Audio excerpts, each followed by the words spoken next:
Tasangana zvekare kwataita paCulian TV channel yenyu yatinokupakurirai nhau nezvinhu zvakasiyana siyana zvinenge zvichiitika munyika yekwedu. Nhasi ndadzoka ndine nyaya panapa yezvinhu zviri kuitika paBedbridge border. Zvinhu hazvina kumira zvakanaka. Tiri kuziva tese Limpopo akatozvizarirawo zvake ameno mvura iri kungonaya nayo masaidhi acho ikoko. Now nyaya yakubuda panapa yakuitika yandiri kuona ndeyekuti maZimbabweans akawanda unongoziva kuti takuda kudzokera kunoshava tichinongwafa kwatinenge tichiraramira tiri, but pano pari kutanga pasumuka mweya wakaipa pane zvandiri kuona zviri kutaurwa panapa. Pari kunzi over 2000 Zimbabweans were nabbed trying to illegally cross into South Africa around the porous Bedbridge border post before, during and after the recent festive season. South African authorities have said kubva panguva yefestive kuti vanhu alright tapinda mufestive takuda kudzokera kuti tapedza kutamba Christmas dzedu nechinchi panguva yacho yeseyo.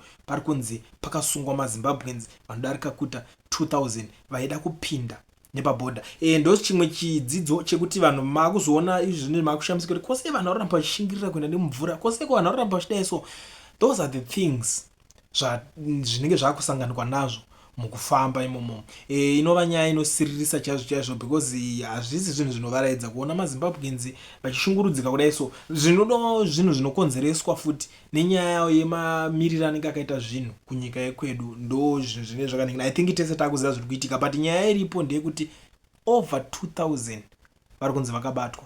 Nyaya iyoyo haina kundibata zvakanaka, but anyway, muri Zimbabwe ndiregedze kutambisa nguva yenyu ndingonanga straight to the point. Sarai makateerera this audio muzondudzawo zvamuri kufunga pane zvinhu zvichange zviri kutaurwa muaudio iyoyi. Ndokuteerera I think chiadresi chatwana tinomachakaira icho chari kutaura nenhau yekuti Mnangagwa tiri kutenda basa ravari kuita yekutoti 2030 kuti varamba varipo. Isu sevana veZimbabwe, isu sevana vane muono usiri wekuba, vane pfungwa dzekuti Zimbabwe inake isangodyiwa navanhu vairi chete kana vatatu, hapana basa ratiri kumboona rakaitwa naMnangagwa raanoti akaita. Tara akaita resurfacing otoenda tagadzira tara, ende tara 1 kilometer yaita $5 million. Hukoronyera hwakaita sei hwavari kuita mukati menyika yeZimbabwe. Zvokutaurwa naTino Machakaire izvo zvokutenzi vanofanira kuemploya magraduates anobva kuBorder Gesi woiswa mumabasa. KuBorder Gesi kunoenda kana munhu asina brain akagumirana na grade 2 anoenda ikoko. So ndepapo ungati munhu asina kana certificate reku-crash re-ECD, haana certificate regraduation ye-ECD, haana certificate regrade 7, haana kana reform 4 racho. Wonzi ndiwo waita mafirst preference kuemployiwa mugovernment.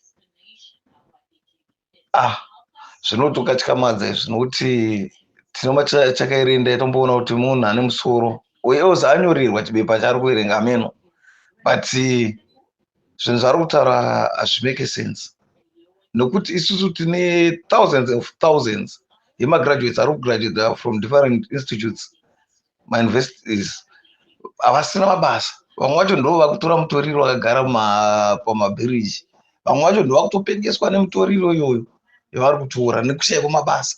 Wozoti munhu ari kubva kuBorder Gesi uko kwaanenge vachidzidzisana kuti munhu anourayiwa zvakadai, so munhu anozonzi uraya mai vako, onzi ngaachana mugovernment. That's why government yeZANU-PF isina chaita from 1980, nokuti vari kungotorana vanhu vokutenza ayo uyo ndakazoenda naye kuhondo akazodai, so asina maqualifications ebasa iroro rakaiswa papost ipapo. So ndinotaura kuti vanhu veZANU-PF, dai muri vamwe vanhu munoda kuramba mune chimiro mukati menyika nerespect, ngavachimboitawo set aside. Toitwa transitional government inorana for 2 terms mapolicies edu isusu oenzanawo nana South Africa, oenzanawo nedzimwe nyika na Botswana, mainvestors ouya munyika than kuti vaite kuda kudhifenda mumwe munhu ari kuzvirwarirawo zvake. Murambwi vari kurwara, murambwi vakura, ndo zviya zvegore riya kuti Mugabe vanoti acharamba aripo, achatoka ari pawheelchair, chamutengera special wheelchair. Ndo zvava kuita futi izvi. Ana Colin nana Tongai ngavaadvhisewo munharaunda uyu kuti baba, aiwa mari manayozve, vachadei? Munhu akarizana zvakanaka-nakawo haazoitwawo utsinga, haazoendeswawo mumajeri, anochengetedzawo legasi yake. But wapanhana matakaira ava hapana chaunotoziva. Dzongori ndebvo dzangoita musikanzwa kuenda pazvirepo nemari dzavanoba dzinozonzi machakaira ane mari, imari dzevanhu dzari kuba.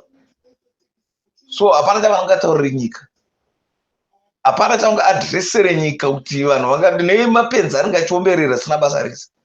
Mumwe haana kana pendi paari papo, mai vake chari kufamba asina bhutsu kumusha uko. Nyika iri kunhuhwa nzara, nyika iri kunhuhwa urombo.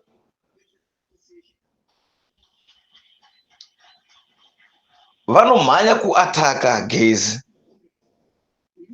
Comrade Gezi havana kutaura kuti Mnangagwa ngaazonzwa iso. Mnangagwa angonzi failure, step down.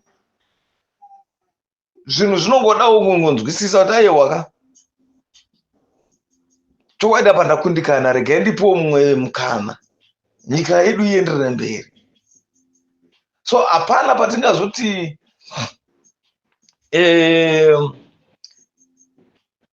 vaMnangagwa vataiwa tasiya basa vachizvipira vozonzi ava ngavati utsinye. Savana veZimbabwe handifunge kuti vangadaro, asi vakazvikudza nokuda kuzozviita chimbimbiduka chavoda kuita ichi, for sure ndaona vachanyara. Madhara edu ava ndoeclaiming yedu ana Shumba, but ndotomunyarira mudhara wedu, ndotomunyarira. Dakwanisa kunzwira vana veZimbabwe tsitsi zvavo zvokuda kufemera vageza vanyaya dzekuti yakazoti zvakanga zviri kupi nguva yose ishi vasati vataura kuti vaMnangagwa matadza basa chibhai. Zvakuzoda kutaurwa nhasi nokuti vataura chokwadi. ZANU-PF kureva kuti the whole of ZANU-PF muri mhondi, the whole of ZANU-PF munofanira kuvharirwa mese, muvharirwe pasawa neanobuda mujeri, nokuti hapana asina kuuraya. Ana Chitsunge makauraya, hapana akasungwa. Ana Pastor Mashai mabvuku anguko vakauraya, hapana akasungwa.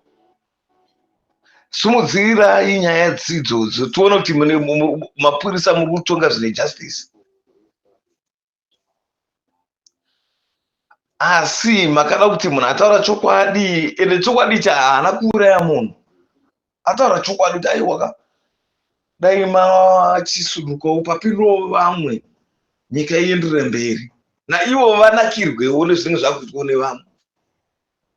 But kana makuti ngavatsvagwe vasungwe, musabate magetsi, bata live wire, munosikuwadzisa. Chokwadi ndokukuudzai, nokuti hakuna munhu anozviti nyika iyi ndeyangu ndoga, nyika ndeyedu tose. That mari yamunondibatira yemataxes iyaya muri kuba instead yekuti ivake but muri kuiba muchiiparadza. Mari dziri kubva kunana South Africa nana UK idzodzo pane zvinhu zvamunotora kunana Zimbabwe muri kungoba. Mutere mota vanhu tiri kungoteerera but hapana kana mota iri mugwagwa yakanaka watinoona. Zimbabwe ngaive Zimbabwe yekuti president vanhu vega vachipinda mubhokisi kunovhota vanongodedzera kuti aiwa mudhara ari kuita zvakanaka wekuiswa X,